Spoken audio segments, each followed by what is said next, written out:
Kamusta mga kaibigan? Matagal na panahon na mula hindi ako nakapag-upload dahil busy ako sa school. At hindi ako makagawa ng video kaya ipapanood ko lang sa inyo mga kaibigan yung mga video na naitambak ko yung nakaraang taon mga kaibigan. So December pa yung mga video na to. So panoorin nyo to mga kaibigan. So habang busy pa ako sa school ay ipapanood ko muna to sa inyong video na to. Pero bago yun ay mag-subscribe ka na mga kaibigan dahil goal natin ngayong taon ay mga 1K subscriber. Yun lang. Enjoy the video. Kamusta kaibigan? Tayo muli ay nagbabalik sa panibago na namang episode ng Unity SMT mga kaibigan.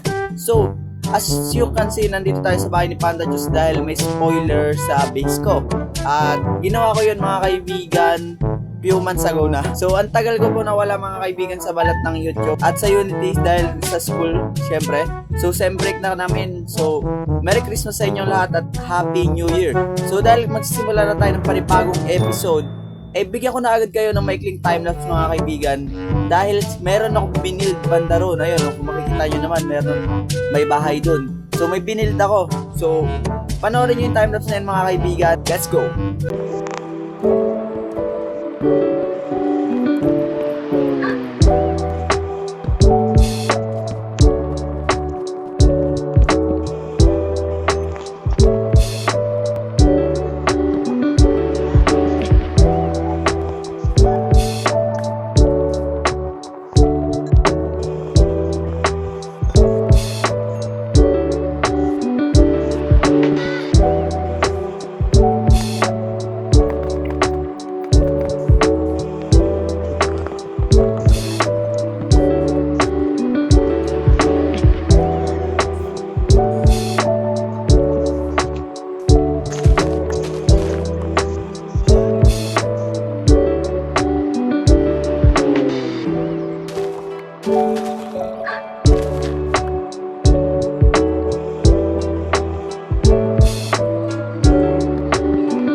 Yun na nga mga kaibigan, kung makikita nyo naman po ay tapos na yung build natin at nandito si Keepcourt.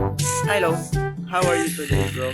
So kung makikita nyo naman po ay tapos na yung mismong build natin at kung makikita nyo naman dito at ayan yung build. Teka, ano yun? Aba, inayos niya pa nga. Ang galing mo. Very good. So, sino naglagay nito? Comment nyo nga dyan sino naglagay nito guys. Inayos pa ni Keepcourt. Ano yan? What is that? So kung makikita nyo naman ayos na talaga to. Yan, kung makikita, ay nagbubulo ka pa boy. Kung makikita nyo wala pa naman tong interior mga kaibigan. Kung makikita nyo sabugan pa ako ng creeper dito sa beses.